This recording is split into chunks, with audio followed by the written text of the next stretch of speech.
how are you? Good, how are you? Doing okay? Been Hi there. 3 hours since I saw you.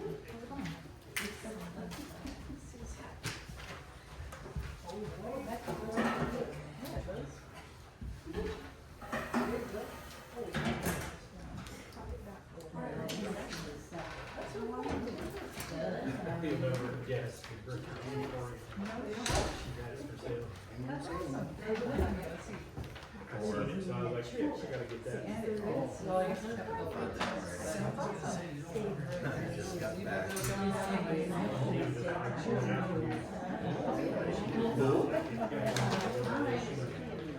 She had business. She seen her dad at San Diego before, so yeah, she didn't like it.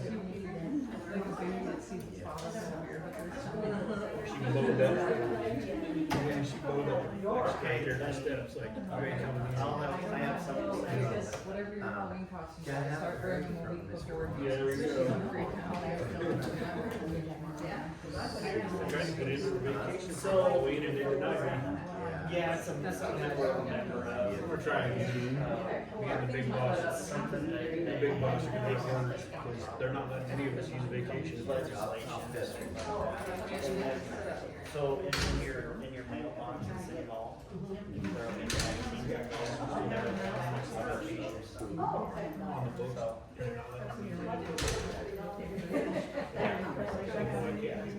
you have a mailbox. Yeah. Oh, you're gonna get paid now. Yes, But their idea is that's what it said. you start mission hours. People will be in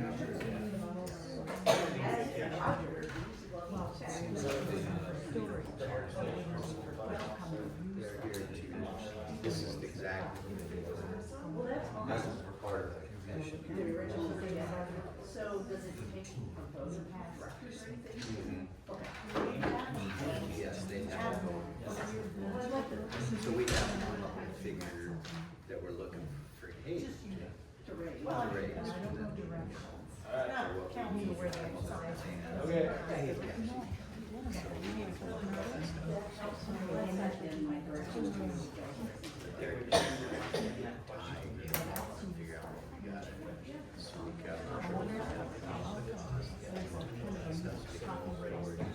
I would like to put water in it. Tell me your eyes. My goal for this year. We could get this.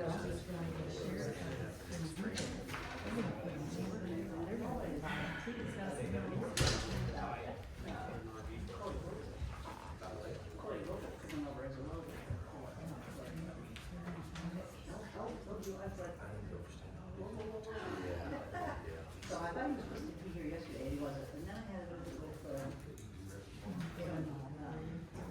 Yeah. I know where you're going. Johnson.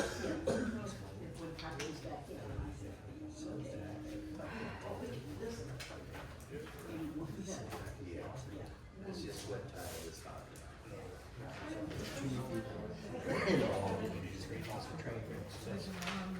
Well, and he obviously knows what he's doing. Let's just go and see if he can, doesn't feel comfortable to the auction.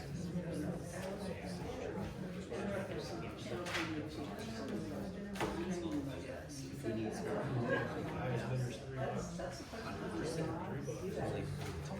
So I'll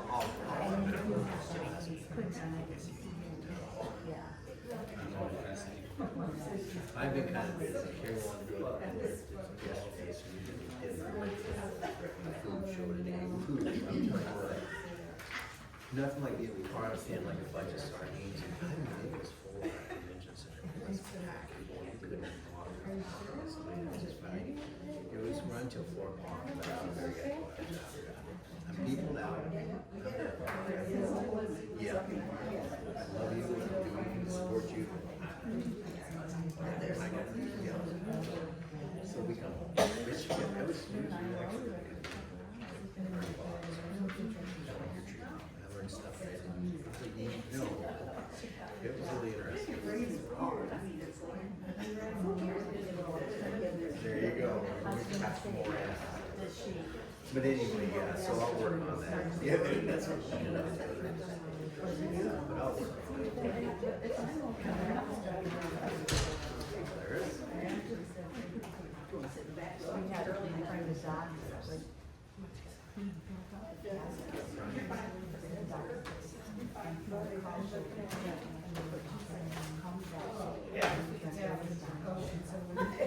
She doesn't really count up here, she just sits there and gives a letter.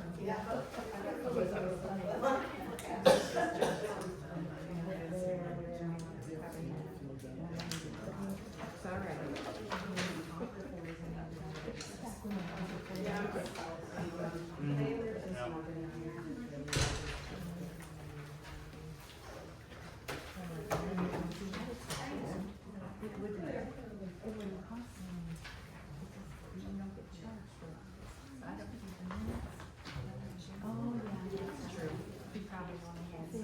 Oh, it's for all the, yeah, we gotta sign it for everyone.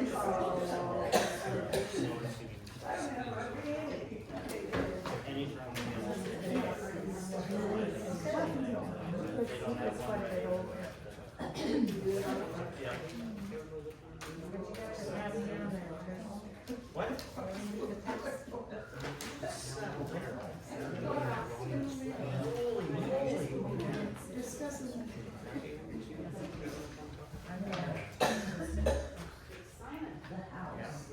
My pen's at me. There's a way to do it in blood.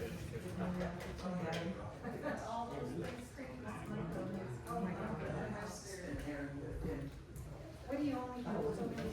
It's in here before you like, that's it, that's it. Midway through, that's it.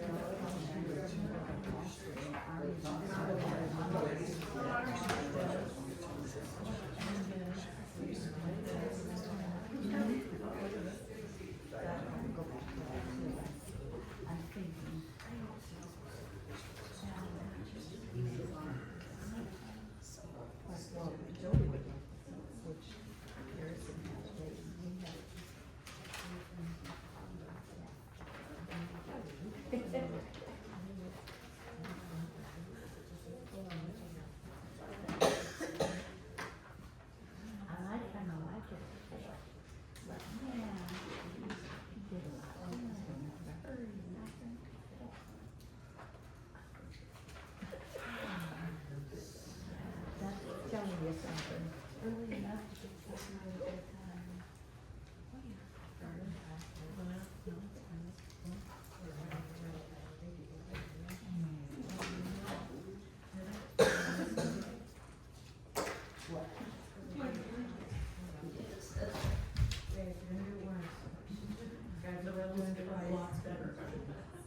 Twice as more. More baby.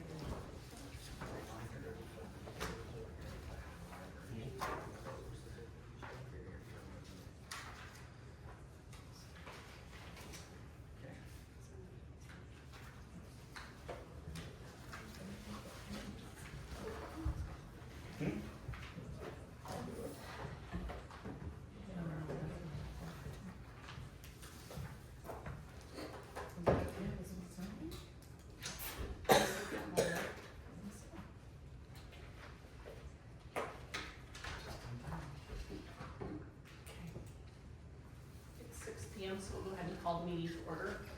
You wanna come and sit down? Please. You can sit by the edge if you need to.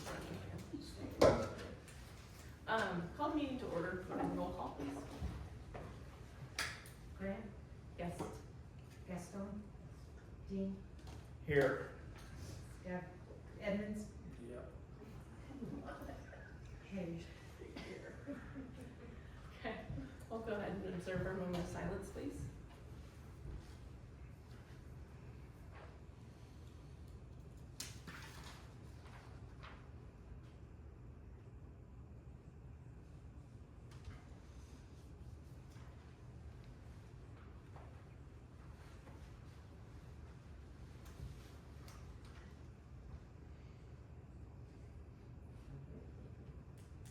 Thank Thank you, and would you join me for the pledge of allegiance?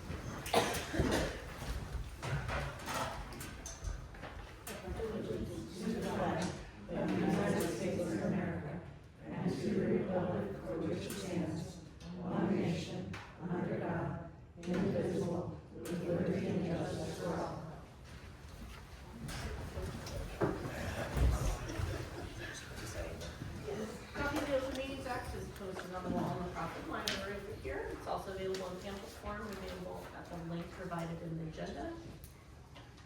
Go ahead and present the consent agenda. A, approval of the July 22nd, 2025 regular minutes, the July 23rd, the July 30th, 2025. Sorry, I think that was too many 20s, 2025 budget workshop minutes. B, approve advertising in the Discover Northwest Nebraska travel guide for $300. Gonna pull C out.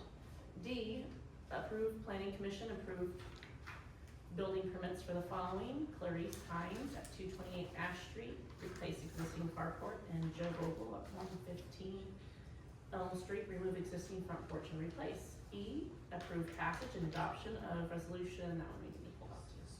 We're gonna pull out E also.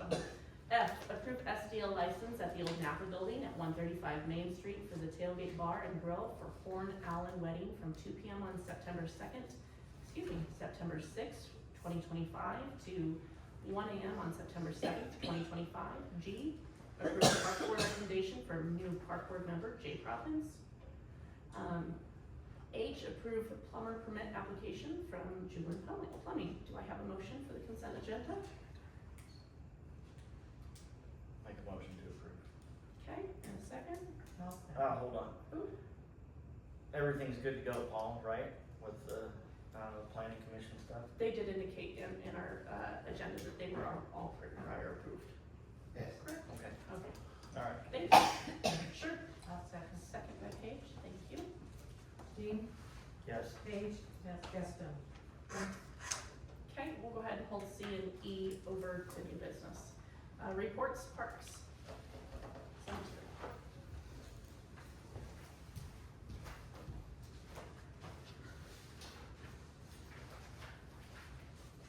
All right, I have several things for you today. First of all, the park board met, just this last week. We spent most of our time working on budgets, of course. Creating the community building budget, the parks general budget, and the pool budget. Budgeting for the pool to be open next year. That's our very good hope, and we're relatively sure that that can happen. We also had a nomination from Jay for, as a new membership, so we're glad that we were able to approve that. We will be meeting as a pool group Thursday evening at 6 p.m. here in Old That's, and I originally had said we're gonna go back to the community building, but that's part of our, the community building flooring is getting some proofing right now, so we're happy to have that, those little pieces kind of coming together. Tomorrow night is the tree inventory, so I'm meeting with Kaden Bowers from the Nebraska Forest Service, who will help us get started on our tree inventory. And I would like to pass around, I haven't printed enough for elected officials, so Diane, you look. So on the top, the top piece that's coming across, you're gonna see there is a tree inventory site that the Nebraska Forest Service maintains. And all you have to do to find it is just go to Tree Plotter Nebraska. Just Google Tree Plotter Nebraska, and it'll bring you right to this site. And so the front page, it just shows you all the different places in Nebraska that are part of the Nebraska Forest Service tree plotter. And you'll see that Crawford has a bubble already. We've been part of it. It's been a long time. And if you turn it over, then look at the city. Sorry, I didn't know a color printer, but the only place that there are little circles is out at the tourism booth, the caboose. Those were part of one of the grants for community trees, and when they put them in, they plotted them. Okay, so that's the only ones that are on there, and we need to get a good handle for where we are with the the trees. And so I put out a call for it, and I've had several people say they're interested in coming. There's several things people can get from this. Learning how to ID trees. I mean, that's, to me, I'm always like, what is that? So people ask me all the time.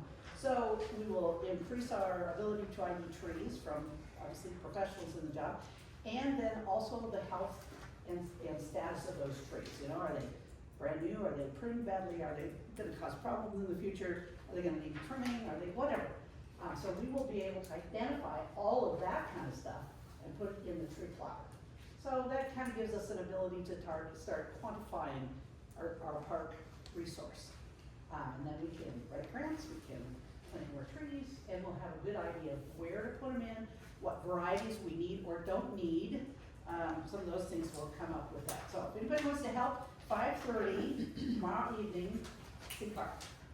Bring your smartphone and or your pad, whatever iPad or tablet. So those are the things that you might need to do that. The other thing that I wanted to bring up, and I'm asking you guys to help me figure this out. It might be an Adam question, I don't know. Previously, I think twice, I brought up the fact that the park board has wanted to rezone the land swap piece where the trailer houses were. I'm so excited that the city has that piece of property as the entrance to the park and to the trail. I think the potential for that is great. I talked to the planning commission and they said, you're the wrong people. The city needs to bring that to us. And so I don't know what to do with that. I mean, you guys need to bring it to us, bring it to them, or you bring it straight to them, or are you interested? Let's put it that way. Well, it can go to the planning commission by any means, but they're gonna have to, I think you can make a request. Okay, The so property owner has to request it. that's Well- the words that I got. Okay, the city can request it, but on this instance, when we have a municipal piece of property, a board from the owner probably can request it too. Well, I think maybe, I don't know. It's fine, and I think they're gonna discuss that property tonight, as well as set possibilities, so we can make the request, but then it has to go to the planning Now commission. fill out an application. Okay. Thank you. You have the whole planning commission. Yeah, it's like I said, they're all right here. That's awesome. Any questions for me as a park board chair? Thank you, Jen. Would love to hear back from you after you guys do maybe a time with this tree plotter. And this is awesome. Absolutely. Thank you so much for investigating and pursuing this program. It sounds really exciting. So I just would really love to hear a follow-up when you guys feel like Yeah. you've made a dent. We should, That's exciting to hear. Thank you. we're gonna try and get most of it done by fall, according to Katie. Also, I did apply for the trees to community tree program, so I won't know on those until the end of the month, I think, so. Anyway, that's Thank what's you. up. Library.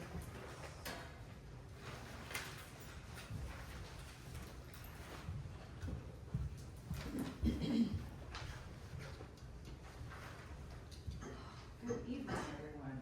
I have some exciting numbers to share from July. For patronages and visits, we had a total of 488 people come through or attend our events. We had 66 uses of our computer lab.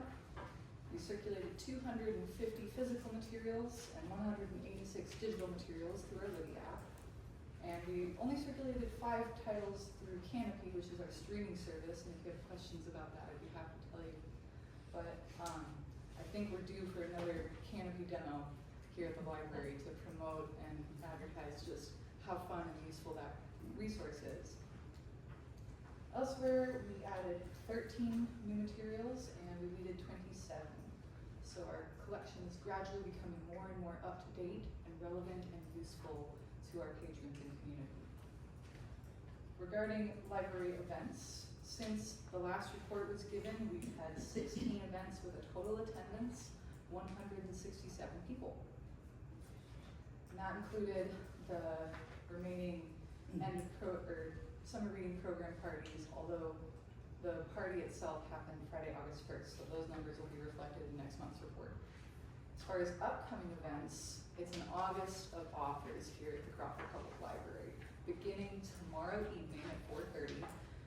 I don't think we'll have too much competition, and I hope everybody can make things they wanna be at. But tomorrow features Laura McNeil. She and her husband have lived in the Crawford area on and off, and her husband had wrote the book Goodnight, Nebraska. They've co-written books together, but she just had a historical fiction novel published, and she's gonna talk to us about the real history behind that book. So that's what her presentation will be about tomorrow at 4:30 here at the library. Then on Friday this week, we have our Moni Hurt coming in, and she's got a very interesting authorial presentation to share. She's gonna talk to us about writing and the impact it's had on her life. So rather than talk about a particular title, she's gonna talk about the whole craft as far as she's experienced it. And then August 22nd, which will be the following Friday, we have Bob McEwen coming in, and he is a former professor from Chadron State College, a tree man, and he still does tree work actually. He's in his 80s, but he also had a book of poetry recently published as part of the Ted Kooser Contemporary Poetry Series. For those of you who don't know who Ted Kooser is, he's our former state and United States poet, laureate and state poet. So it's exciting to have that book available here at our library and to have him do a short reading from it. And then the last of the August of authors will be Monday, August 25th, and that one will be also at 4:30 here at the library. And it's going to feature the poetry of Zula Hall. And for those who may not know that name, it was her family that actually donated this building for use as a library. And between her and her descendants, they continue a very literary legacy here in Crawford, so we're very proud to showcase them. So it'll be readings of her poetry and correspondences by her family. And then lastly, we'll have the library closed on Labor Day, and the reading group will start up in September, on September 5th at 10 a.m. here at the library. On to library projects. So the big project that just kind of came to a conclusion was the summer reading program, which was a screaming success. Last year we had 26 participants and they read almost 500 books. This year we had 38 participants ranging in age from 2 to 79, and collectively they read almost 1,000 books, 924. And that's over the course of a 2-month period. So everybody should be very proud of their community for being such wonderful readers. The summer reading program overall included 30 events with a total attendance of 317 across all those events. Everything from story time, painters of our world presentations, and the open house and end of program party. So it was a wonderful, wonderful program. We had a lot of exciting ideas come forward, and I've already got ideas brewing for next summer as well. And then lastly, for projects, the children's loft is completely refurnished. The last of the shelving has been assembled, and all of our picture books and our children's nonfiction books are faced out so that the children can see the books and sift through the book albums. And it's thanks to many dedicated volunteers and contributions from the Friends of the Library that made all of that possible. So it's a completely re-outfitted loft at this point. So thank you to the Friends and to the volunteers who made that possible. Please, at some point, maybe before you leave tonight, take a lap up there because it's beautiful. So, unless there's any questions for me, that concludes my report. Water and sewer?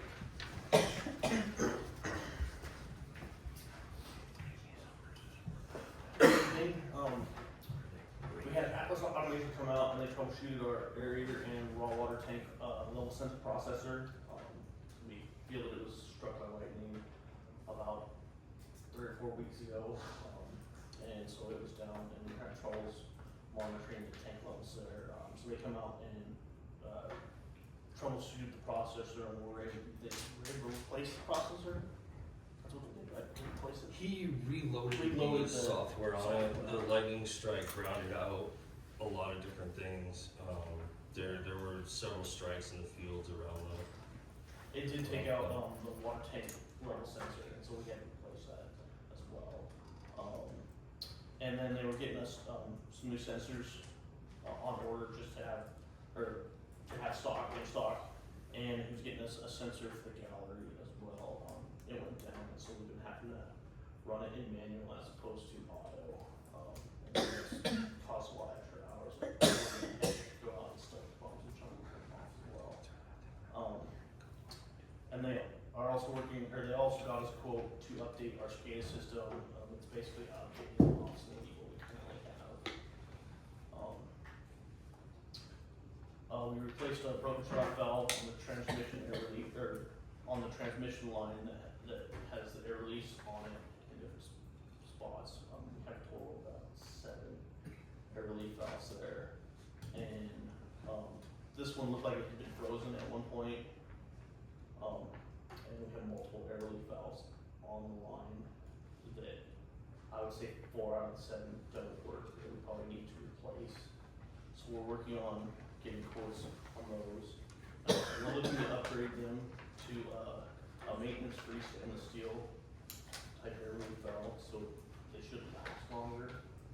And it's one of those things where we don't get out there as often as we had been able to in the past to be able to do maintenance on them, so it's a better valve we're looking at to get.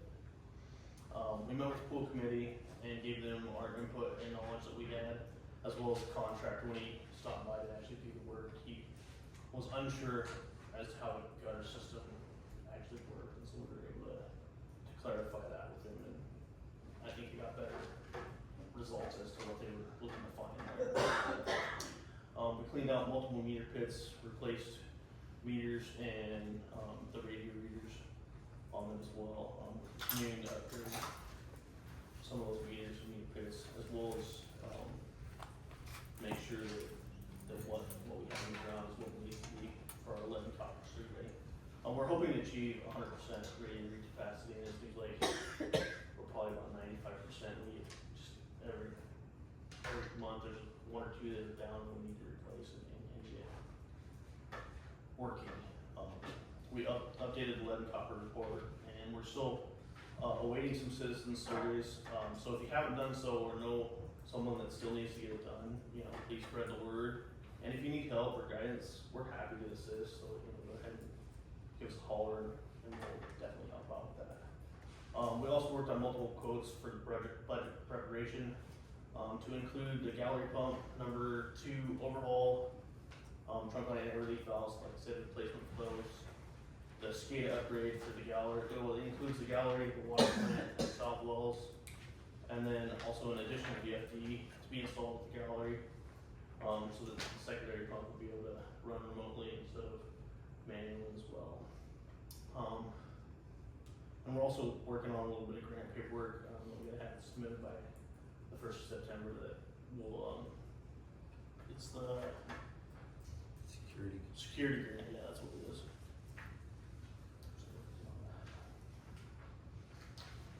And I have the water loss report, so I'll next to you guys. Perfect.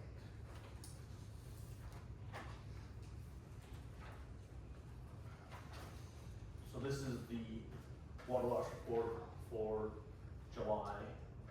We produced a little over just under 6.6 million gallons.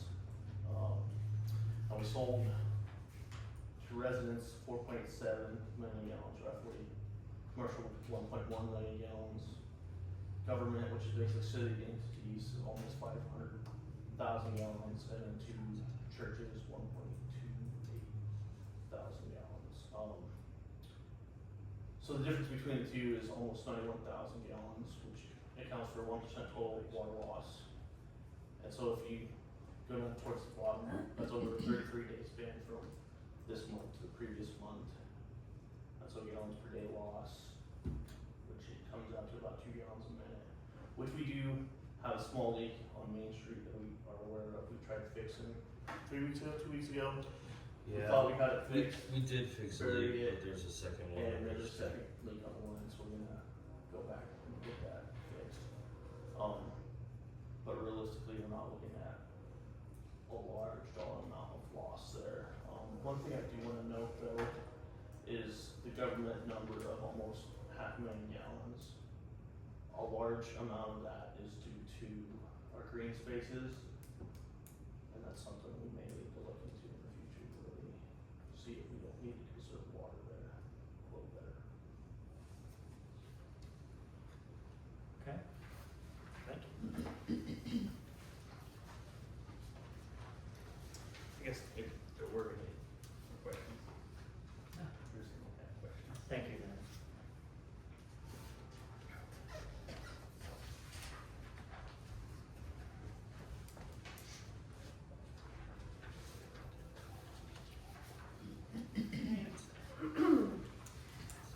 Next we'll go to new business, so we'll go ahead and revisit under consent agenda C, approve the passage and adoption of resolution 2025-07 that allows for the collection of delinquent water rental, sewer rental, and use charges to be assessed against real estate as a special assessment on the following property: block 07, lot 1, addition OT.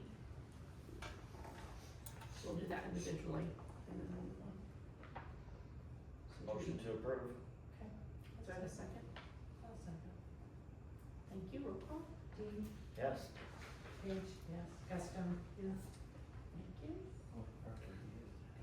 E, approve passage and adoption of resolution 2025-08 for municipal annual certification of program compliance for Nebraska Department of Transportation. Was there a reason that we had to do this one separate? They're resolutions, so they need to not be on They the need to not consent. be, okay. Yeah. Alright. So they just need to be on their own. Motion to approve. Motion to approve, could I have a second? I'll second the motion. Thank you, Diane. Roll call. Dean, Yes. Custom, yes. Page, yes. Okay, sorry about that confusion. We'll go ahead and move to new business number 6, discuss, approve, disapprove appointment of board liaisons. We have a couple boards that have not been issued, or have not had a liaison for quite some time, so we just need to go ahead and assess those and match somebody to them until things change in the future. So, trying to think of which ones are open. Hospital, That's the only one, isn't it? Park, Park. yes, Park is one. And library is another. For some reason, I was thinking there was another that's still open before that. No, that's kind of one. Okay, so if we wanna go ahead and have council, split these, and Diane, I don't believe we've given you any yet, correct? Okay, so we normally at least carry 2. Which two do you want? And we can discuss who gets the 3rd. Unless you'd like all 3. I'll do the hospital, I guess. As I say, that one is normally done, if you can't meet in person, they'll give you, some sort of device and you can do it from wherever you need to, so that's not too bad. Park normally meets here in town, either at City Hall or community building, depending on what works for them, and the library meets here in the library. So you said hospital? Mhm. Okay, and then what would be another one that you'd like? I have to do. Everybody else already has 2. Oh. Yeah. I'll take the Park and then. No, you don't have to, we'll take the other one. You said Park. She said Park, Park. Yeah. okay, so we'll give Diane Park and Hospital. When does library meet? Patty? We just had our board meeting this morning, so it won't be until the next, it'll be the second Tuesday morning of each month. And they take breaks and stuff. Mornings might be tough for me, cause I work this semester. When does Park meet?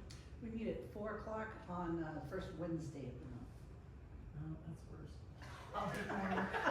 Sorry, I have a class that time of day, so, okay, so I'll go ahead and take morning. As I say, we'll try it out, and if it doesn't work, we Yeah. can figure out how to adjust it, or maybe we can have something else happen, so. Okay, we'll go ahead and put Patty. So, I have a motion to accept Diane for hospital and park, and Patty for library, please. So moved. Have a second? I'll second. Yes. Paige? Yes. Gaston? Yep. Thank you. Number 7, discuss approve, disapprove, finalize contract with the Dawes County Sheriff's Department. So I'd like to discuss this. Now? Okay. So I've been asking for, as long as I've been on council, that they need to be at all of the council meetings as serving as master at arms. And they refuse to show up. So we can either do this later, or we can amend it right now, but I think there needs to be a monetary, I'm not paying them to not do the business of the city anymore. So what is an appropriate monetary fine for not showing up to be master at arms at our stinking council meetings? I'll ask you that. Water sample? There's not been done, I don't know. Oh, shoot. $500 Per time, every time they don't show up to a council meeting? sounds good. I'm tired of this. I'm sorry to drop this on you, but this happened just right before the meeting, so this is where I'm going with it. Look at me, your call. Okay, It's your Why are they contract. showing up? Are they not here in town at that time? well, if we're not gonna show up, then it better be on the call log that there was an emergency why they couldn't be here. And that would Other make than sense. that, they are on duty right now, there's no reason that they're not here. Yes, Dennis, sorry. The fine for water is $500, so I think $500 sounds appropriate. For tampering with water system, it's $500. So I just want to know that, let you know that So that's what you're a saying. monetary value, Tampering waters. monetary amount there. That, so Breach of contract. I'm just letting you know that that's what that fine is. So I'm just letting you know that's. I don't care, $500, $1,000, whatever's gonna get the sheriff's attention to make sure that his deputies are at our meetings. Yeah. That's true. And what meetings are appropriate, just the council meetings or budget workshops or anytime the council gets together? What would be your recommendation? It's up to you, again, it's your contract. Sergeant at Arms, not unusual for them to have regular meetings, budget workshops, that's a little different, I think. Regular meetings is fine, and that's appropriate. Okay, I think we should be able to call them if we have anything that we want them to. Unless there's a call. Right. If there's one on and they're on a call, they're going to the call. Right. Right, and that's fine, I understand, but Even if it's just a budget meeting. yeah, and if we don't want them need here, Yeah, they should show up if we ask them. yeah. so every council meeting plus any other council, or any other, workshop or whatever that we feel is necessary and ask them to be here and within, what's the appropriate amount of notice time that they would need?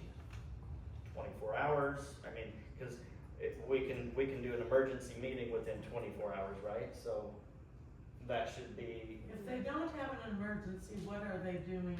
Like, everybody in town knows what they're doing. I don't. They're sitting down there Oh, if they don't have a call. so 24 hours notice is more than enough time. I would think so. for their schedule. Well, that's because we can do an emergency meeting, True. something comes up, we have to meet, Yeah, and we have to give 24 hours notice for that. there you go. That's fine. You're a little strident on this. So I have a question about whether you receive any data back from them about, Why I don't know, I mean, if they work for the city, wouldn't you like to know what's going on? Just like Exactly. The park bill. Exactly. Yeah, Mhm. The request has been made that they be here. It hasn't been quite this vociferous. got it. And this is catching me off guard, because I didn't know this was coming. This hasn't been discussed other than we would like you at meetings. We have discussed that. There hasn't been any penalty discussed. Right. There hasn't been any, you have to be here. I mean, we would like you to be here with the discussion.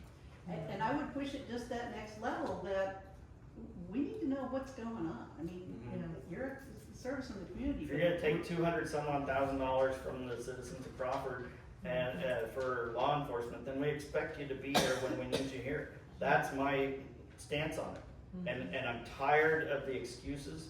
Like I said, I've been on council for 25 months, and I've been asking for this since I started, and I can count on one hand how many times the deputy's been here for our meetings. And I'm tired of it. Could the deputy give a short report like everybody else? We're supposed to, so in the contract, the sheriff himself is supposed to come, once a quarter. Not to No, meetings. no. That's just a meeting Just need to meet. with liaison. Oh, okay. That's not, them coming to meetings to give reports, no. Okay. They don't need the world to know what they're doing, if it's Right. investigatory or those Oh, kind of yeah. things. Sergeant at arms different. That's in case somebody goes ballistic Right, and I got somebody to get behind. So, yeah. you know what I'm saying? Shadron has the chiefs at every meeting, or his lieutenant, if he has one. Other places, they don't necessarily do that. Well, and I don't understand, cause the last, geez, 4 mayors ago, there was no problem getting a deputy to show up at every meeting. He may have sat in the other room, but he was there, unless he was on a call. It's fine. So, I think we better talk about a penalty rather than just bringing that. I think that can be discussed with them. This is new. This is something I wasn't prepared to. and I told you, I apologize. I think but it this starts, just came up I think right it is, before the meeting. I think we let them know that they have to be here. A representative needs to be here. We have, but we haven't said have to. Mhm. We requested their attendance. Okay. Other than, it's your contract. What's, Ronnie, you had something to say, please? Okay, when I was on the council, our mayor at that time, granted, his wife was, our clerk, but you're saying 5 on your hands since you've been, and I can call when I was council, there might have been 5 times that they weren't here, because they were asked to come, and it wasn't the, sheriff that they went to, it was the officer that they went to. And if he denied, then it went to the sheriff. And as far as the fine, Adam, you can correct me if I'm wrong, we talked about it at one time when I was on council about possibility of fining, and there was some kind of a little loophole through The there. fine might not be appropriate for a contract situation. Right, It could be a breach of contract. right, that's what, I think you're correct. Fining is more of a criminal, I mean, if we're doing that, then we're probably filing charges with your tampering situation. That's a fine situation. This is a contract. If they're in breach, we go with the sheriff and say, you have to be here. If it doesn't happen, then we're saying, because there are outs for breach of contract in here. If they're not doing it, we get out of the contract. That's pretty basic contract law. So, I think the mayor, myself, or you, we can let them know, either the sheriff or Lee, that somebody needs to be here unless there is a call for service, which if they come here, no other call service, I got a bigger problem, quite honestly. But we also can look at the logs and know where they were at, because we do have logs of their time. JP? It's just a general comment, again, we're coming here, 3 years. When I've asked about the relationship with the sheriff, so, I guess there used to be a policeman here, there was a police service, and said that the car was too expensive, or, it seems to me that, I don't know, and I was just told, look, just leave it, don't ask about it. But I think that my own observations have been just from what I see and stuff, I think there's issues here about the way duties are done, or the way money is done, I don't know. But I don't know, my opinion is that I don't know that Crawford gets as fair a shake about things that maybe could be gotten from their own police force, and I'm just saying, but I have left it alone. The work through with this agreement was communication, and it needs to continue to be communication. Historically, we started, when we started this, there was a little more communication, it kind of fell out as time went. The discussions we had with the sheriff's office, that we need to reinstitute these quarterly meetings, which we haven't had. The previous sheriff decided he didn't wanna have them, so they just kinda went away. I think Ronnie was part of those at one time, we were having them when we started. The reason we went to this is we had 6 or 7 chiefs in about a 4-year period had a shooting. And quite honestly, the rough math that we've discussed, it's gonna cost more to re-implement a sheriff's or a police department here. If you go 3 officers, you're looking at $180,000 just on wages and benefits off the top, without vehicles, without anything. So, also, this moves liability issues to the county, necessarily away from us. After going through the shooting, that's a big thing to me. Okay, I'm not saying that this is a silver bullet I'm aware of the necessarily. shooting. Yeah. Well, I'm just saying, the ramifications, I'm not selling this is up to the council. I'm just saying that there's no perfect answer for this. We've had this discussion back before. We need to hold them accountable. I agree with Skip on this. I don't know that we can start fining them right now because it's not, it wasn't a negotiated deal. But we can say, if you don't show up, it's gonna be a breach of contract and we're gonna have to go back to the drawing board. My take. And if I'm correct, they still have to, up to 6 months, clarify the city of Crawford as far as their officers being, am I correct? If it's nullified? If it's a breach, I think we would push it sooner. That's if we terminate the contract, it's a notice. But if there's a breach, we're gonna push. But I think the strident position, maybe we should have had a month ago when we had the Right. discussion. But that's fine, the passion's great. But I thought that we came out of that meeting I with, felt like we did too. that we were all on the same page, and now here we are back to the same old tricks. So, I think whether you pass this or not, it's up to you, but if we do, we need to let them know they have to be here. And there better be a really good reason. I would just like to take a minute to say, this has not been an easy contract to negotiate. It has been a long time coming. This is something that was started in the first few months We're that I was as council. 3 mayors ago.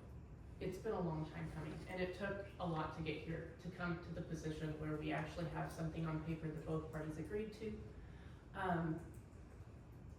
I was just as disappointed and frustrated when I got the message shortly before tonight's meeting. I do understand that they do have their requirements, and I'm okay with that. I'm going to speak from just myself and my position to the council. I would like to plead for you to consider it anyway, and for us to really give this contract a chance, and for us to use to our best ability, this first quarter. We'll take note of absolutely everything that comes up that we might be frustrated with or that we might not be entirely happy with. And we'll go in with all the notes and do our due diligence to communicate clearly and see if we can't get something to resolve this. Because we really don't have a lot of additional options, especially where we, for quite some time, struggled with our own police department. So from my perspective, I would like to see us move forward with this, and I know what that ask is. I realize what that ask is. But I would really like to, even if we are frustrated in the moment that we accept it, I would like the opportunity to see if we can't test it, especially in the first quarter. Because without testing it and giving it our due diligence and really seeing if we can't just entirely either make or break it, I don't know that we can step away either. Sorry, Connie, you have something else you'd like to say? Just some things, maybe we're talking as far as getting with the sheriff. Do you guys have an opportunity granted he was underneath, but a new sheriff to be able to have him come? Don't go to him, have him come to you. He came to our council meetings and we discussed. He got irritated, we got irritated, but we worked some things out. Just do it the right way. Don't, in my opinion only, I'm not saying, by God, this is the way to do it. I'm just saying, just have him come even to a council meeting to discuss some things. Secondly, as far as the reports from the officers, we used to have, when I first came on the council, one of the officers used to come in, Scott, used to come in and say what was going on in the city of Crawford and also some of the things on the outskirts of Crawford. He did not talk about Dawes County. He talked about the surrounding area. I don't know if he did that on his own, but that was real helpful, and I know a lot of people at that time said that that was knowledgeable to them. They didn't know about that. It's just like a fire. A lot of people don't know the fire. Well, where's that fire? You see it on websites all the time, you know. And sometimes somebody don't answer. If you don't answer, you don't know where it's at. Well, he would say, well, there was a fire in so-and-so's place. It took him approximately a couple hours, blah, blah, blah, you know, just to help the people out of Crawford. You know, and there was a third thing, I don't remember what it was. Like any law enforcement, including meetings, presence is the most important aspect of any law enforcement. It's not writing tickets, it's being available and Yes. being seen. Instead of 45. And we've tried to convey that to them. Again, this was a negotiation, we're on a holdover contract right now. Our contract, the initial contract expired 2 years ago, 3 mayors ago.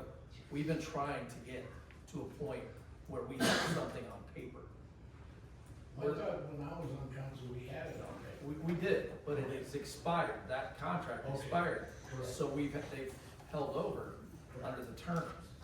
And But I they will upped the say price. that the new contract that we've put together, I feel better about what's in there as far as what our concerns have been and making sure that we get what we need to get. And we were able to simplify it in the sense that we no longer need to provide a specific vehicle or specific funds. They get the flat amount of money and they need to do as they need to do to provide the service to us. And Since that seemed in our best interest, so I do think the new contract it's workable, I do think it's workable, I'd like to see it trying. And with regard to cost, the initial contract, I believe, was around $228, the first year we did it. After that, it was adjusted based on addendums, based on their budgetary requirements. It's been as low as $189, Yeah, I think it was 189. but when it was first instituted, it was still 228 sticks to my mind. It might have been 223. It was higher than this is proposed to be, but it has fluctuated annually with an addendum based on their budget needs, deputies, whatever.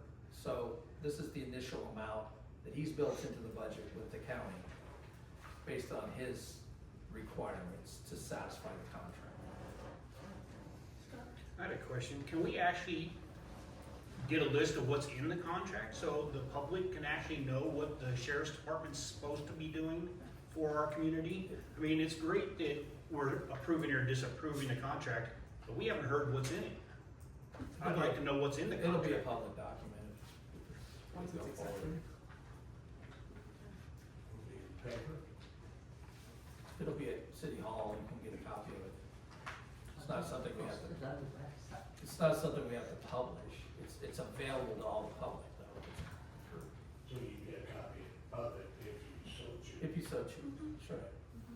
I think the biggest thing the biggest difference from the contract that you guys passed was what, the mayor alluded to was we removed the fact that every, third year we had to buy a car for them. So we're just giving them this much money, We took out the real each specifics. year, and they're the one, and then they have to budget for the new car. So it's just a flat fee of, they have to provide what a city standard of services needs to be. That is what they are to provide to us for the flat rate. And it's up to them to use that flat rate in a way that serves their needs in order to do so. Yeah, that way they get the car that they want, not one that we just decide, hey, we're gonna buy this lemon and here you go, make a cop car out Well, of it. the initial vehicle was what we had from the police department as we dissolve. Right. And a lot of that verbiage was just rolled over for a really, really long time, and so we took out any of that stuff that just doesn't apply anymore. Now, Just cleaned it up a bit of it. is in the contract still where, I think we took it out when I was on council as far as equipment like radio and so forth and so That's, forth. There's that's no on there, specifics. that's on them, but they build that into their budget on their side. On their I side, think but there's- not to the city. It's gonna be part of just the be- law. Yeah, it'll be a lump If he, sum. if he needs equipment, they're buying it. So, but they'll build it into their budget as a line in the Crawford contract if we need equipment, okay? So we get a number, and we can look at their budget numbers, and we can go through the lines that he's prepared for his budget, because he's gotta get this through his commissioners. And instead of us getting claims for radios or vests or equipping a car or buying a car, it's built into the budget. So,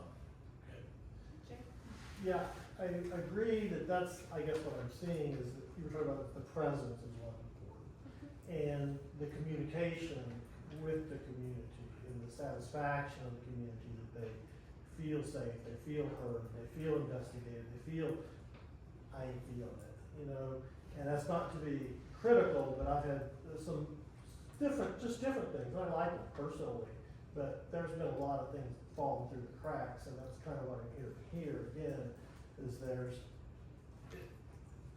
my experience with sheriffs sheriffs have particular duties that are different than the police, and here, it's like, okay, you're a policeman, you're a sheriff, and they're not the same.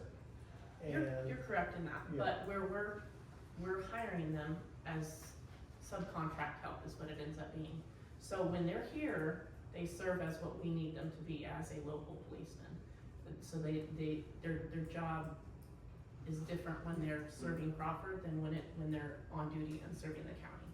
So we're just a subcontract of Yeah, Dawes County. and I get that, but the problem I'm also having is that things are personal.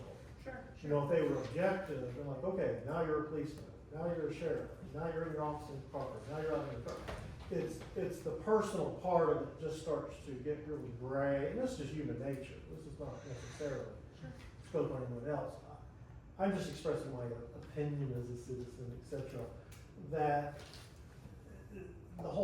obviously the whole thing needs to be looked at, and some more communication needs to happen, then there need to be behavioral changes, you know, and they need to be objective again, that this happens or it doesn't happen, you're at the meeting, or you're not at the meeting, you're here, you're there, you have, you know, so I'm gonna butt out, because that's what I was kind of told to do, meaning just like people just, but it also sounds like this isn't very subtle, and some of the things I'm seeing and feeling exist. the contract language is settled, it's making sure the operation and the contract is Follow is through. followed. The follow through, yes. Again, I can tell you with 100% certainty, this is me being a little funny, that there will be problems with this contract in this community with people.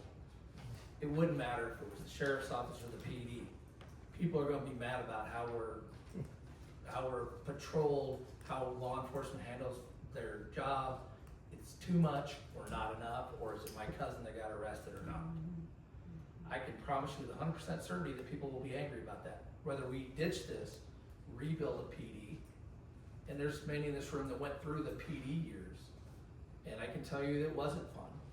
It was difficult, because we couldn't hold a chief. What was the chief that was here? Thompson? No, before him. Heimer? What was the tall guy that was here for a Kenny while? Oh, Rudder? Rudder was here for quite some time. He left, and then I think there were 5 or 6. There were a couple that I don't even remember their names. They weren't here long enough. Okay? Because we had certification problems. I can give you the history of that. We weren't very good at it. Now, whether we go back to it or not, that's for this council to decide. I guess I'll quit talking. It's not my decision. Well, Let me I just- think part of the issue was, we didn't have enough money to pay, to get the top of the crop. We always got the middle or the bottom. And those people usually had some issues. Or we got the newbies right out of police academy or wherever the sheriffs go, and they found a better job within a few months. So we were always turning over people. And I can tell you based on that comment, academies, state patrol, they're begging for people. Nobody wants to be a police officer. I don't blame them. Nobody wants to be a police officer. So if you think you were getting lower end quality then, it's not gonna be better. Shadron has a pretty good police department deal with them. There's a cycle all the time, whether people leave for better jobs or don't wanna be a police officer. It's a tough profession. You know, it's a tough profession. Very rough. And if they're really good at it, they leave. Because Omaha, Lincoln, bigger towns, Kearney, go across the state line. I've lost 4 deputies to towns in Wyoming because they will pay twice what we can afford.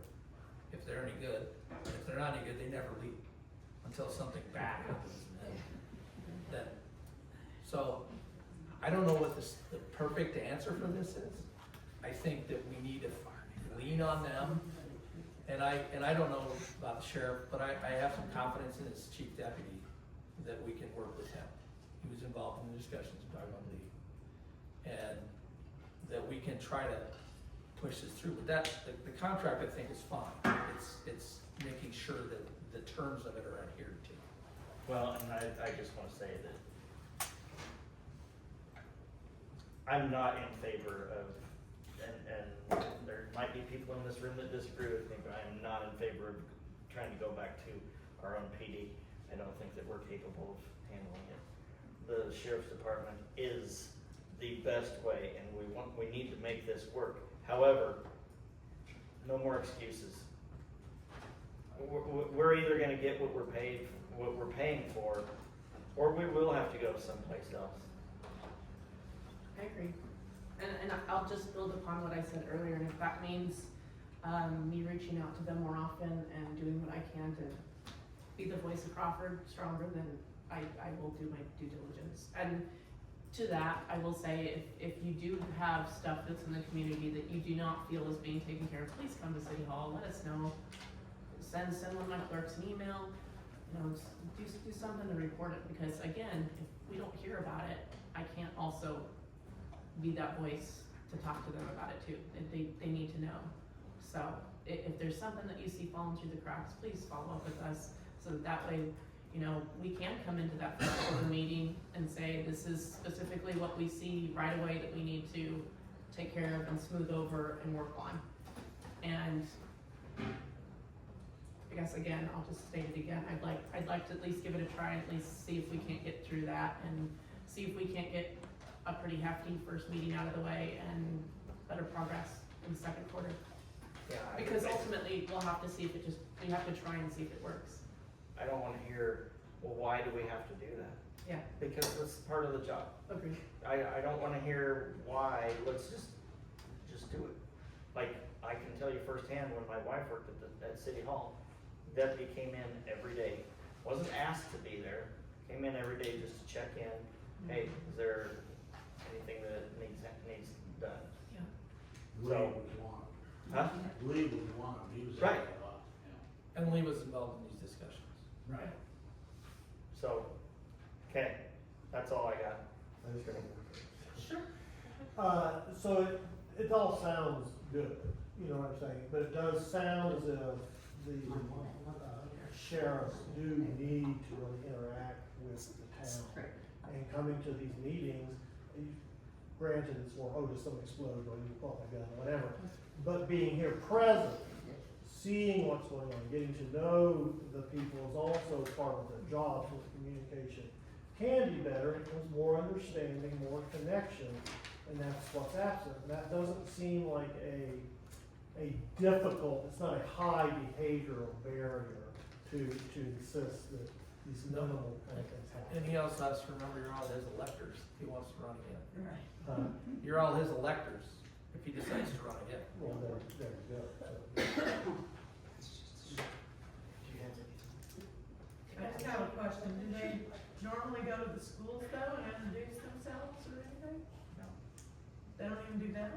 They patrol up there in the mornings.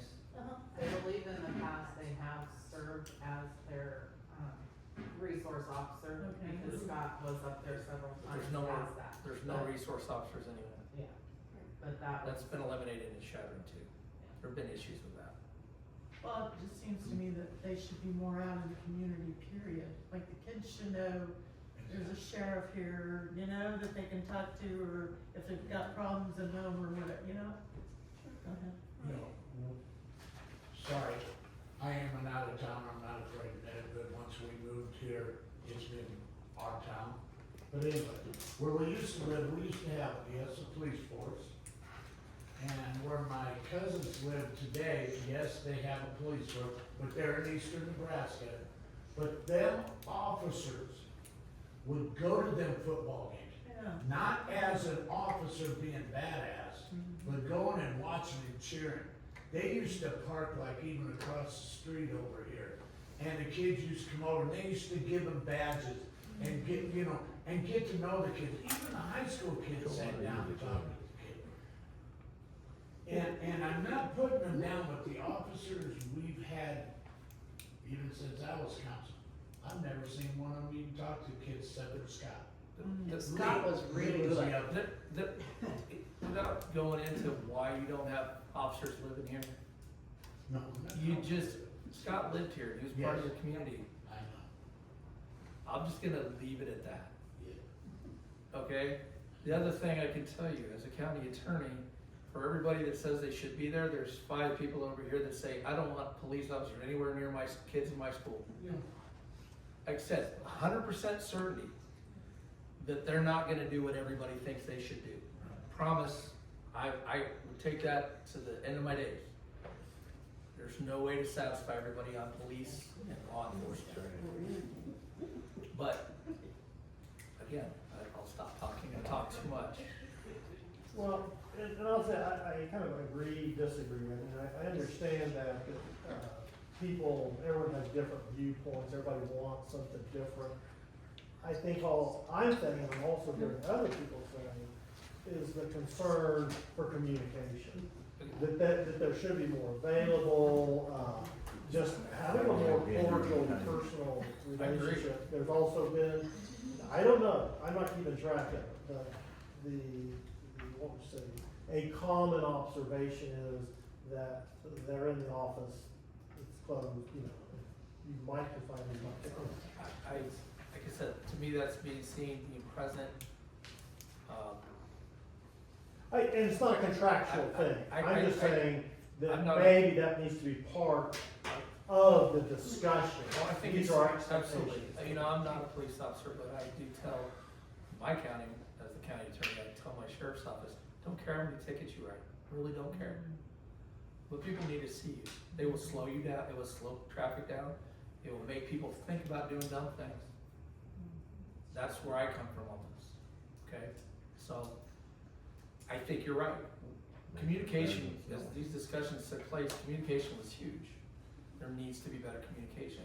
When we started this, we had the quarterly meetings, did have them, I thought, actually, they kind of worked. You did. The predecessor to this sheriff decided he didn't want to do them anymore, so they stopped. I don't think we're gonna let that happen. They're quarterly meetings. We're gonna call them. If you can't make it, sheriff, send your chief deputy or somebody. We're gonna have these meetings. We're gonna have a discussion about what needs to be better. So, With first that- thing we'll discuss will be being at the meetings. Probably tomorrow with somebody. So with that, I'd like to make a motion to approve the contract for Dawes County Sheriff's Department. Do I have a second? I'll second the motion. Dean? Yes. Gaston? Yes. Paige? Yes. Thank you. Number 8, discuss, approve, disapprove utilizing ASAP Express to ship state water samples to Lincoln, presented by Dennis. Yeah, it's just a private company that will come and pick up our water samples from Chadron and drive them down. It's basically same day delivery type of deal or overnight delivery. We've been having lots of problems with the postal service getting it there, and It's either too hot, you know, the ice is melted, it's too hot, it's been too long, you know, they have to be like within 24 hours. It's past that, and usually shipping it is anywhere from $300 to $400 a pop when we send them out. Right now, with these guys, it's $15 per package.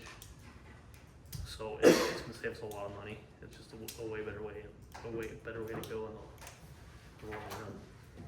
We've used them with both my businesses and we've had success with them. I haven't had any complaints either. They Yeah. seem to be consistent, so. Well, and if they do show up late and stuff, that's on them, so they don't even charge us for that or anything. Whereas through the post office, it's late, too bad, it's on us, we eat costs, so it's a no-brainer, basically.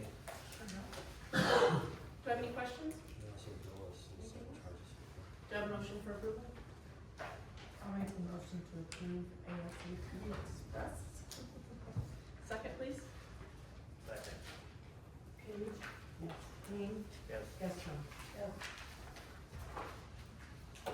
Number 9, discuss, approve, disapprove Edward Blacksheep's request for a 47-cent raise for obtaining his wastewater operator certification. Motion to approve. Motion to approve. Do I have a second? Sure. Dean? Yes. Page? Yes. Yes. Gestron? Yes. Isn't that in, if you do a class for the city of Crawford, they automatically should get the 47 without coming to the council? Still have to approve it. You have to approve the raise. Did we get formal call? Mhm. Thank you. Number 10, discuss, approve, disapprove renewing the Cummins maintenance agreement service plan for the water, sewer, and infiltration gallery backup generators, presented by Dennis. Yeah, it's just the yearly contract we have with them. They come and service the generators for us. It's just like changing the oils, air filters, all that kind of stuff. So it's just renewing. Yeah. This isn't one that we wanted to change though. This is one that just, it can stay the same. Yeah, no, it just was up for renewal. Okay. Yeah. Any other questions? There is a 30-day out if we need to for any reason. Okay. Yeah, I believe so. I don't know. There's a 30-day, that's always what I look at in contracts. If it goes south, how do we get out? Yeah. There's a 30-day notice. So you're good. We gotta have it. Okay. Yeah. Motion? I motion we renew the Cummins maintenance agreement service plan. Okay. Second? I'll second the motion. Page? Yes. Gestron? Yes. Dean? Yes. Thank you. Number 11, discuss, approve, disapprove Morford's quote for carpeting City Hall. Questions?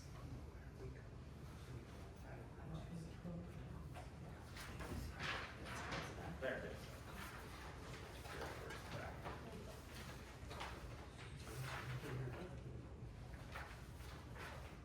Well, first of all, I guess the question is, what does the clerk want? Which option are you Oh, because they do recommending? have more than one option on that quote, so you'll need to select the option, yes.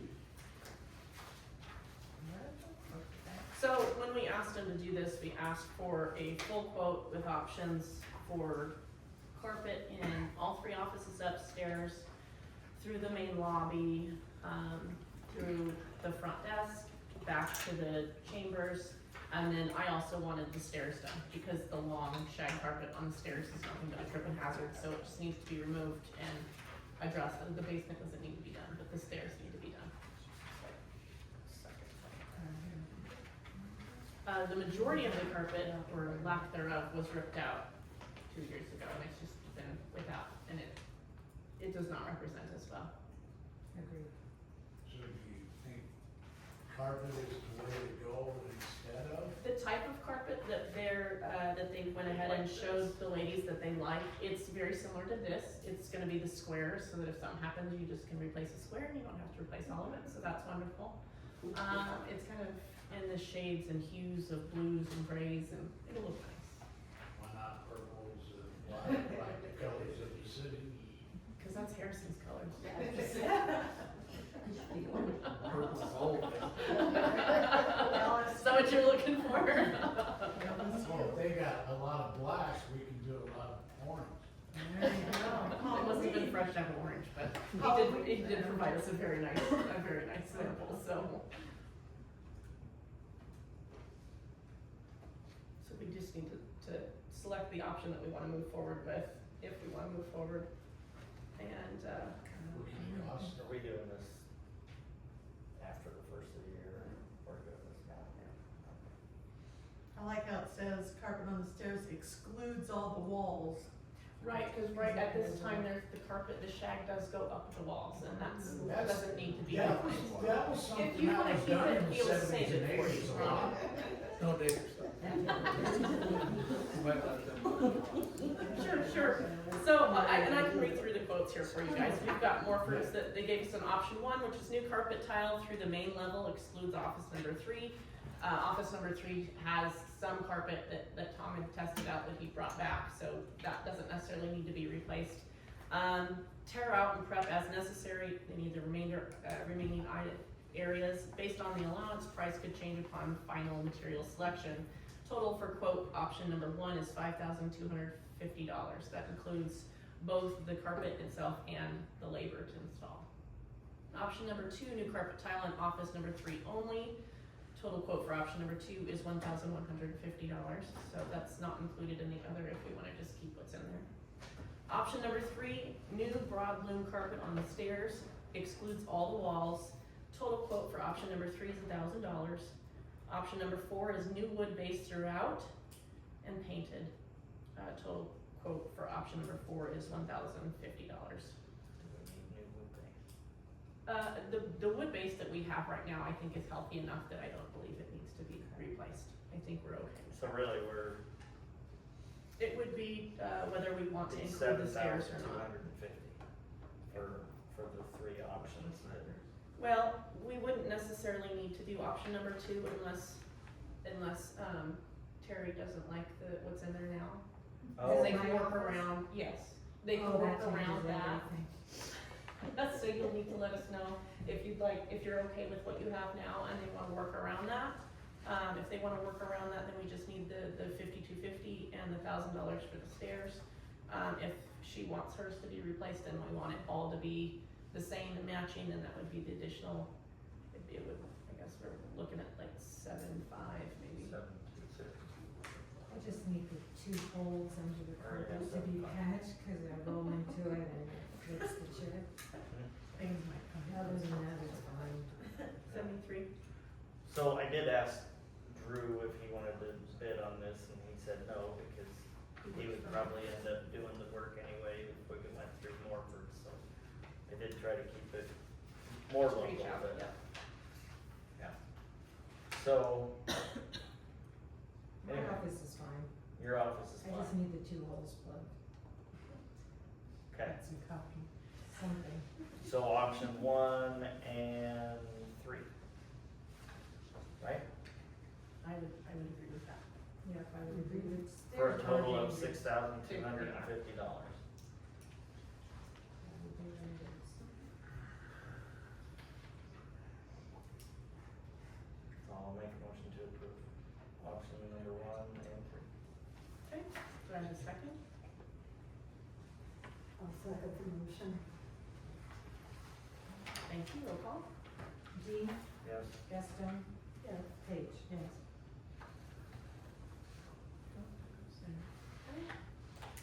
Number 12, discuss, approve, disapprove, the sale of city-owned property. So I asked this to be put on here because we just traded for that empty lot, and I don't believe that the city needs to own it. I would also like to hear what we can do about the old sewer plant.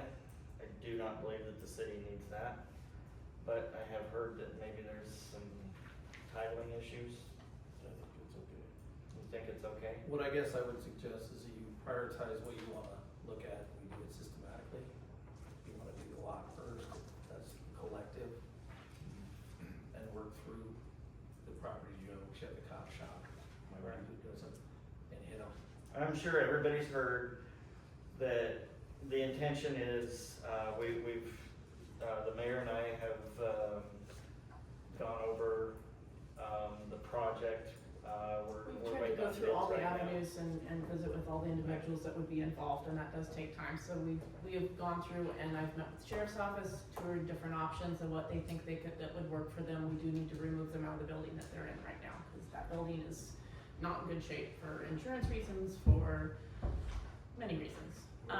So in speaking to them and kind of taking a look at what all we have for options in the city, they felt that the hospital, a section of the hospital might work best. So then I went ahead and moved forward. I met with the CEO of the hospital. His name is eluding me at the moment. John. I can't think of his name.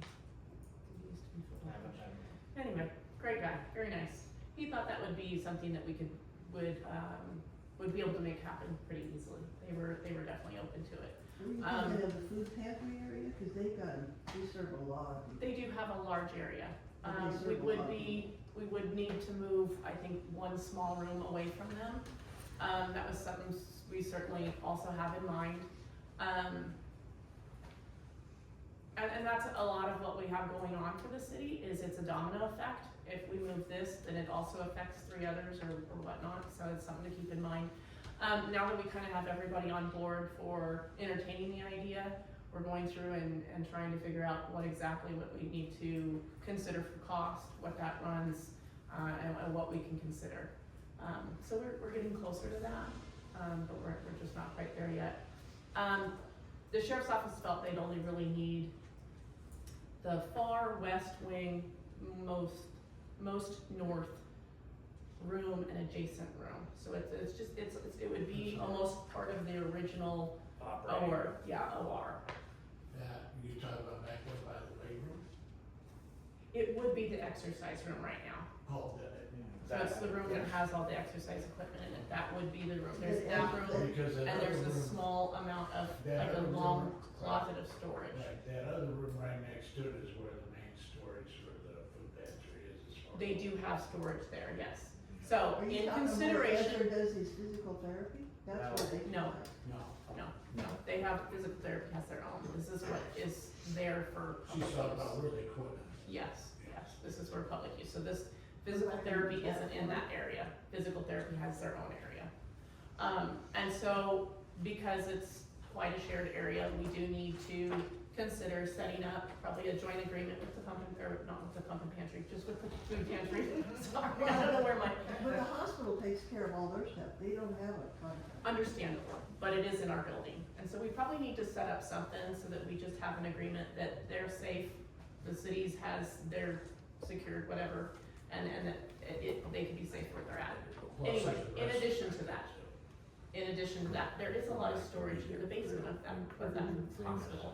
And so we would like to consider what it would take to put a dumbwaiter in, and then that way they could expand to even more than just that one small area we'd be taking from them. So they'd have a lot more room to grow, because they're obviously gonna need more room to grow where we don't have the grocery store that we once had. So by any means, we're not trying to take away from them at all. We're trying to figure out a way that everybody can grow in that space, and we can use the building as a whole, better, more efficiently and effectively. In addition to that, the entire electrical needs to be updated in that building, as we found out last year when we were trying to, work through insurance, for our building. And so there's a lot of phases to that whole project happening, because the electrical has to be looked at, taken care of, and those ultimately need to be considered as 3 separate projects. That way we can entertain anything as far as applying for grants. Hopefully we can get whatever we can qualify for, and then we can evaluate city funds and see what we can do for matching. And I've discussed with Patty about options for possible grants for the food pantry area. Like the mayor said, we would like to look at putting in some sort of elevator system so that they can utilize the basement, so the food pantry can utilize the basement of that part of the hospital. Also, we should be, if there's grant funding available, we should be looking at a walk-in freezer and ditch all those, what do they have, 8, I think? It would help Freezers. efficiency. I mean, it's ridiculous. The power usage of those alone would, They are. We don't have to pay for the electricity right now, but it would just make sense if we're going to all this trouble, then it makes sense to, ask for, have a big project and ask for as much money as we can get, and if we can get it, then, we're really gonna improve that facility for the food pantry. We would really like to, do some things for the hospital side as well, for their clinic side, to make that space more usable for them. But I've looked at this building numerous times. It's got it's one of the best built buildings that the city owns. And so if we can revitalize it, then that's what we're gonna do. Just and this is only a request, is you're talking about a dumbwaiter. That's understandable, but if you aren't gonna put that in there, do not move any of their stuff down in the basement, because It's not an option. wait a minute, There's you too much have liability. people from the age of 60 on up. There's no young kids that come to that. I've been there where you've had to throw things down the stairs, and if you turn around and do that, I would suggest that councilmen come and do it a few times so they know what they're doing. It's just my opinion. No, we I'll found agree that with you, one. and I do volunteer there, From and the my sons off. do, and my husband does, and we pay for it to be unloaded. I know it. From the liability, He from the comes and liability unloads, standpoint, but it's not their. we're gonna try to make it safe. We do, and we need to, and you're right, it wouldn't be anything we'd wanna consider, like Adam said, for It was just a request. Sure. What expenses for the sheriff's department? I know for security reasons, being former law enforcement, they're gonna want armored doors, they're gonna want security I protocols. walked through that with him, and he suggested what he'd like to see for differences. It was a lot of replacing doors. I will say from my perspective and from my opinion, I was surprised it wasn't more than what he suggested.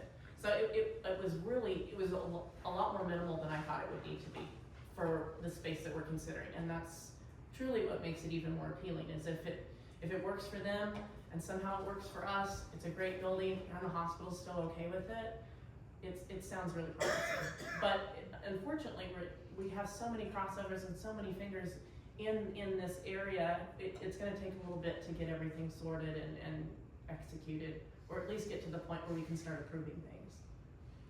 But that's the idea. And then, ultimately, when we do pull them out of that other building, especially this all kind of stems from last year and just trying to get the insurance on the buildings that the city does own. Many of the buildings we have are not in a very insurable standard. And so we need to evaluate on whether they're worth keeping or not. And then if we can get insurance on them, it's so expensive that it's killing us. True. I mean, what is it, over 120,000 a year? Yes.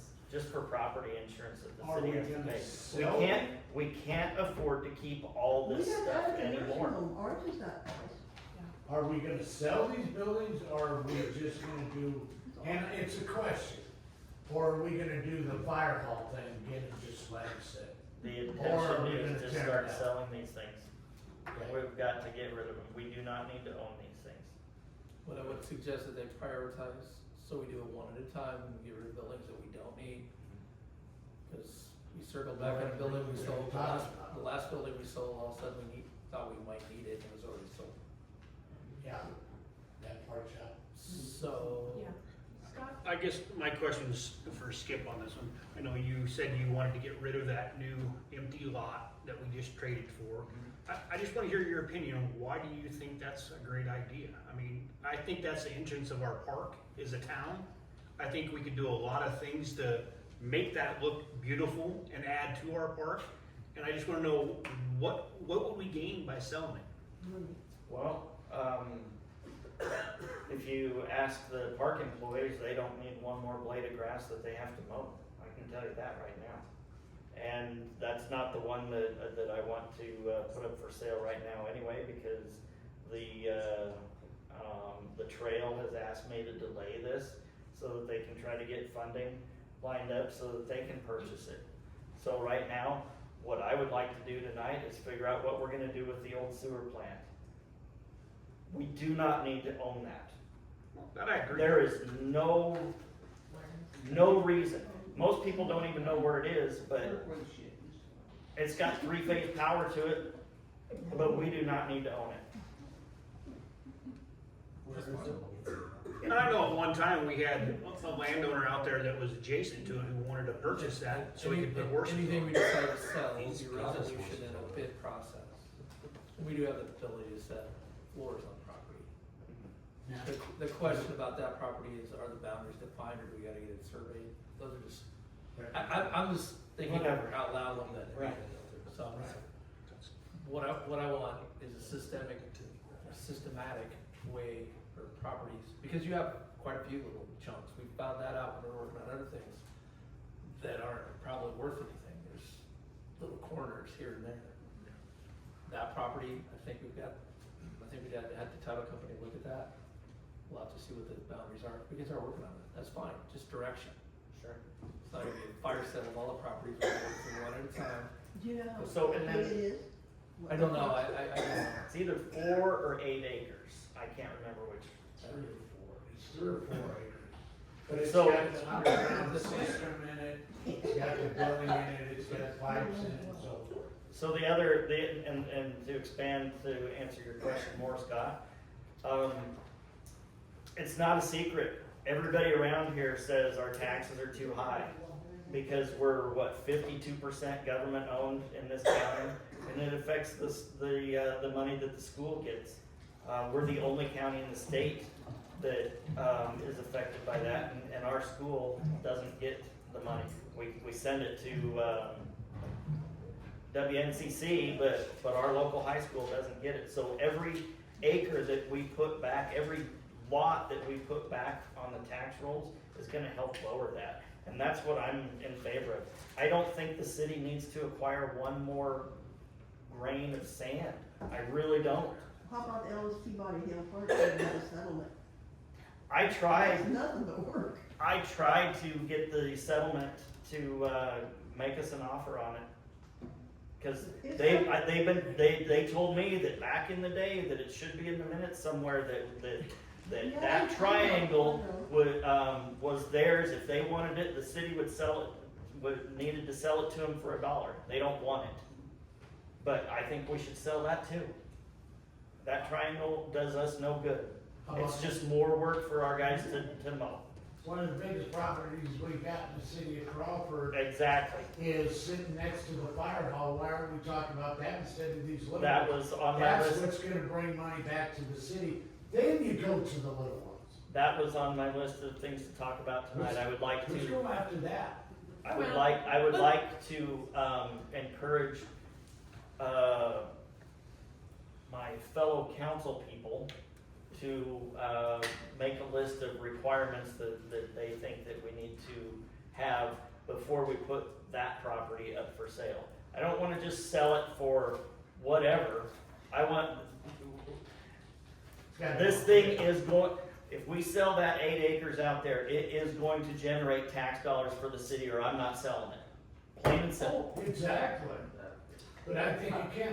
And here, just FYI, when I was on the council, we had, I won't say names, but a gentleman that was gonna bring in little, homes and an RV park. And at that time, the council said no. There was a gentleman that had investors that was gonna bring in a motel. They said no. Then there was a gentleman that had some ideas from some gentlemen to buy it, to build new homes down there. It was denied. If we're gonna sell it, I agree with you. Get it to that point, but just don't sell it to anybody. It's things like that who cares if we take away from the fort? If we can put those little houses down there with a little mini golf and so forth, that's still bringing taxes to the city of Crawford. We don't care about that. So as we bid this, and you've heard this conversation. Yes. As we bid this, Quick Stop guy has the most money. I'm just using that as an example.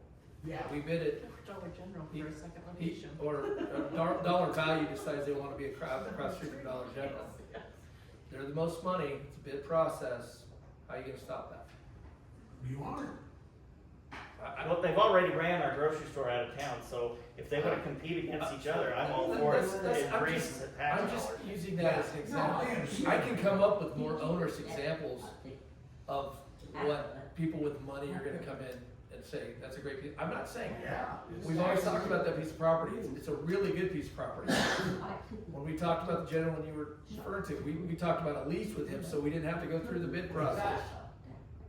But he wanted to own it. You wanna know? But I wasn't sure, and he wasn't sure that if we bid it out, that he was gonna get it. And we had also talked about where the building is.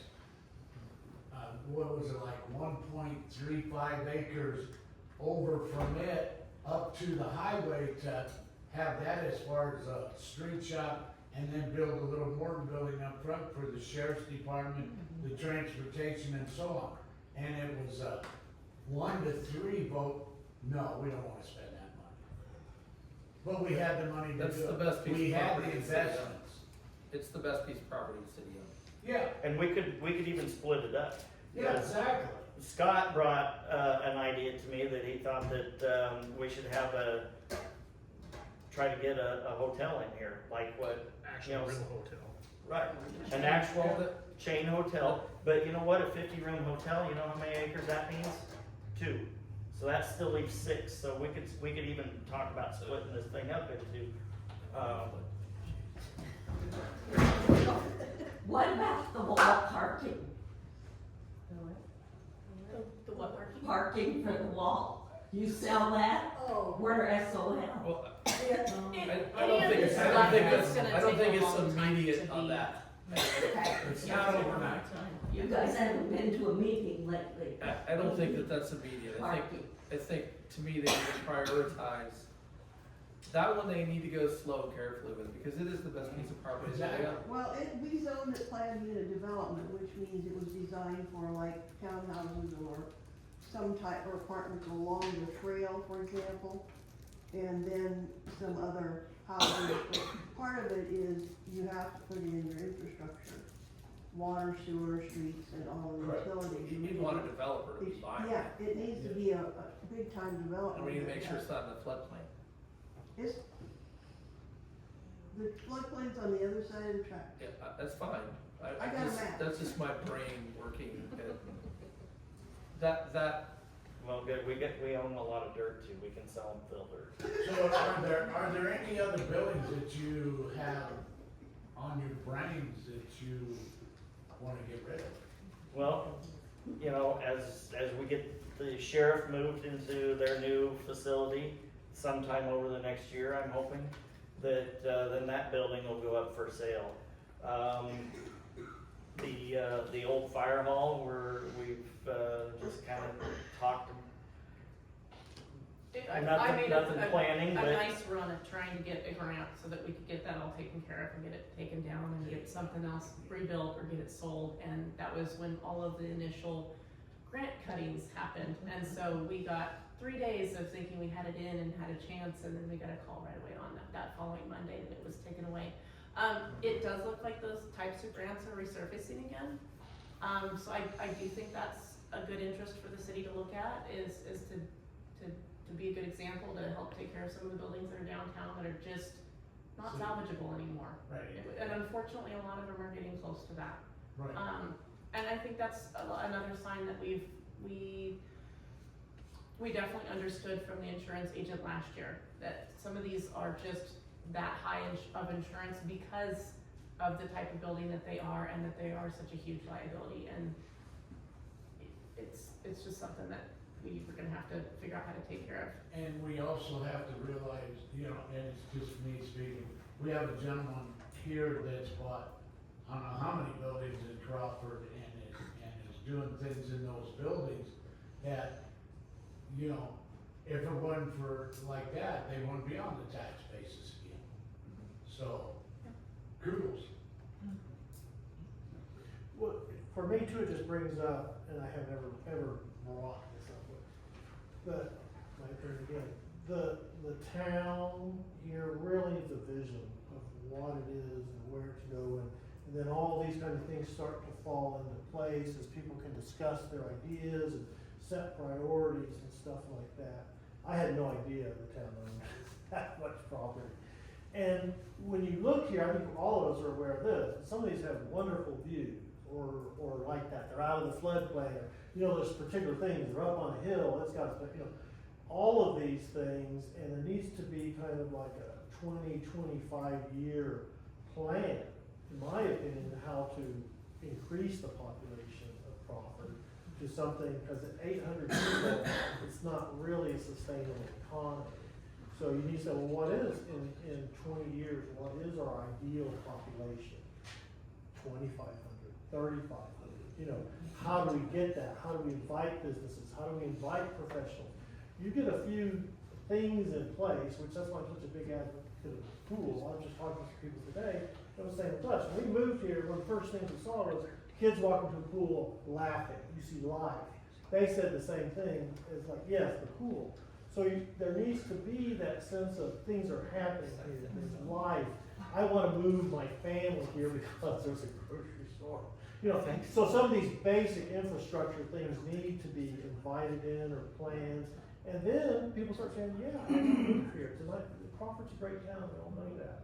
And so that's just my general idea, is that really, if maybe even outside town council or other places, an interested group, an ad hoc committee could just start getting together to say, this is our vision for 5 years, 10 years, 15, 20. That's it. Any other questions or discussion? You're all around it? Okay, So, that was not an option to, Well, there's really nothing there's specific. not anything specific. We'll start that we looking on even that have piece to of property, though. We'll make get a the motion. paperwork done. Okay. And we can, if we find something by the next meeting, we can throw it on there. I'm not And trying have a to, first step.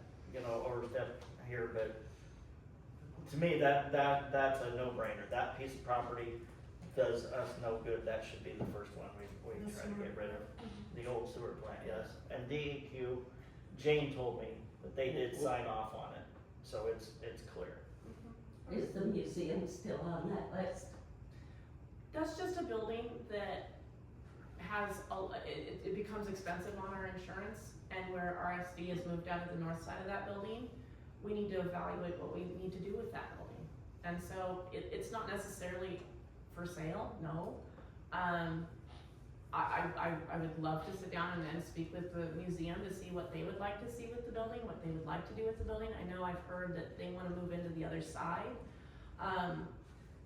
We have to set things up where both parties are equally preserved. It can't be anything at the expense of anyone else. And unfortunately, we've got a couple partnerships where they are at the expense of each other. And we need to make sure that whatever we have is not set up that way. So we don't need you guys taking the brunt of the city, and it also needs to not be the museum at the expense of the city. So I would really love to explore all that, sit down, see what you guys would like to see happen. As we move forward, especially where we're in the middle of budget season, it's certainly spinning in our heads of how do we plan for the future in a way that we start saving now so that we can afford what we're really gonna need to afford in the future, because it's coming fast, and it doesn't matter how much we try and save now, it's still not gonna be enough, and whatever they've tried to save previously, we're still coming up short. So we need to just be proactive in seeing how we can develop a future plan to make sure that we can afford to keep what we have. But we would love to sit down and. Some museum. I don't know the number right off the top of my head, but I can get it.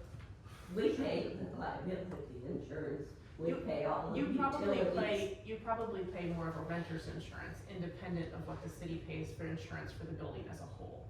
And that's good, most renters need to do that, so that way, if something happens, you guys are covered for the stuff that you have inside the building, and we're covered for the building itself. And that's important, so that's good to hear. But yeah, we need to explore, what we do with the rest of that building and how we set that up. And it's I asked Adam, I don't know if he's had a chance to look into it, but I don't believe that we have an agreement with the city right now. And if we don't, I would much rather have an agreement, so that way both parties have something that we can come to and say, hey, we all agreed on this being done, and this protects your entity as well as the city. I would love to have that. I honestly think that needs to be in place for for the food pantry too. I mean, we need to make sure that anybody who is in conjunction with the city by, whether it be by a renter or whatever else, that we have an agreement of some sort so that that way both parties are protected. And unfortunately, we're not that way yet. But I would like to see it go that way, and I would like to have the opportunity to sit down and work towards that soon. I'll ask you my, my opinion on the museum. If you close it down, It's That not was the never city's part to of close it. down. It's not the city's to close down. We don't own it. It's not ours to close down. That's yes, not you own the something that we, building. but we own the building. That My doesn't question mean we can was- close down the was city. simply, if the city was, legally able to gift the building to the museum, could you guys stand on your own 2 feet or not? That was my question. Yeah, I think we could. We'd have to get a lot of donations and memberships, but, you know, there's no heat in that building. You guys would have to pay to have heat installed in that building, you know, to sell it. No, and you talk about how run down the buildings are. That's It is one of one. them. It is one. I mean, when we have a whole floor sealed off because it's not usable, that's not good. I have So a friend we do have to consider all that that. writes That's grants the only first for building- historical First societies. building in town. And there are that's a lot of grants out there for your museum. You know, we're paying to have the awning replaced because the city has no money, you know. Well, that's what I'm saying, you can apply for a lot of historical grants, there's tons of them out there for You museums. know. It would be And- better, it would be better for you to own it. Hmm? It would be better for you to own it. Yeah, You would control your own destiny. Yeah. well, quit claiming it to us like Skip suggested for what. There's some legal hoops that we might have to jump through to get there. but You know. we can talk Hey, about it. if you guys think you can handle it, I mean, as soon as he's ready to present something, we can have something for you. I have minutes here that says the building, it can only be owned by the city if it's a museum. So I need to go to Chadron and pull the deeds. That's fine, I don't know, I've never looked at it. That was 1995. This has all been in place before my time. So I've been doing this a whoever long time. donated the building to the city made it a requirement. So there's, And maybe that makes it a way that Well, we could that gets, somehow that, transfer it to you easier I don't too. know. That would be wonderful. Right. But again, Chris approached you and wanted to make sure that before it's even considered, if the museum's not capable of being able to handle the ownership through costs, then it wouldn't be fun to just dump that on you. That's not the direction that we were going to. We wanna make sure that if we wanted to check with you to see if it's something that you guys were even capable of entertaining. It's not our intention to shut down the We museum. need the RSVP sign. We are busting at the seams. You know, our slogan is preserving the past to protect the future. And that is, how many of you have been in the museum? I have, and I donate. I have. Yeah, but I bet 60% of Crawford hasn't been through that museum. Sure. And our memberships are $10 if you're over 60. You know? The city should be helping the museum rather than hurting the museum. I appreciate- I think the better, I think the better way to get is try to get the title to you guys. In Harrison, our museum is fairly extensive, and the Historical Society owns it. Yeah. They don't have to deal with the city. Don't you have a historical society though? Yeah, I'm president. Well, so that's who should own it then, the historical society. If we can figure out Most how, museums if are- we can figure out how to get it that way without jumping through too many hoops, then it's kind of up to you guys to sink or swim, which is, I think, all you can ask for, my opinion. So we'll just ask for keynote. You should put slot machines in that. So if it's not city related, you could consider it. Well, surprisingly, people donate to historical societies for their buildings. I suspect if the city didn't own it, you might get more money. Yeah. Yeah, just do a mailer to all of your members and Although, no, Well, I we mean, do that every year, but we get well, the only $400. problem I've ever found with it is I don't have a clue when it's open. It doesn't have regular hours or regular days or, Nobody will volunteer. there you go, so that Or- makes it Yeah, tough. we're open Tuesday through Saturday from 1 to 5. Are you a 501c3? Are you a tax exempt 501c3? Your office did it. Oh, Well, Barb, well, that doesn't mean I know. There's others, yeah. She does, I thought she did it. Barb, I appreciate how passionate you are about the Historical Society and the museum, and that it's obvious in the way that you speak about the program, and that you cared enough to show up tonight to be ready to fight us if you needed to. And I appreciate that, because that's not always easy, and unfortunately, we don't have enough people that are willing to fight for what we have in Crawford anymore, and I appreciate that, thank you. But I really do feel that we can move forward in a way that we can figure out how to make something work for both parties. Okay? History's obviously very important to me, and I told Skip, if you guys took it away, I'd take it. We're not gonna take it away, Barb. We're not taking it away though, you're missing the whole point. No. You are gonna own it, you have it. Well, that was before. It's the generation. You give it, you take it away. Well, the concern, I think, is that if we figure out means to get it to you, can you Right. be Can you survive self-sustaining? with it? Yeah. Depends on But how they but dress. that gives you the opportunity to do so, which is, I think, all you can ask for. Okay, thank you. You're very welcome. We'll look at the sewer problem. I don't have to move tables away from Skip.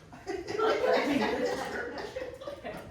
If we don't have any more to discuss, we'll go ahead and close that one, and Elmer is not here this evening, so we'll go ahead and skip 13. 14, approved bills, claims, requisition orders, and transfers. So moved. I have a motion, second. Oh, sorry, what am I doing? The last one, approved bills, Sure. second, okay. She's doing the grant. Roll call. Yes. Oh, we're she's already not started.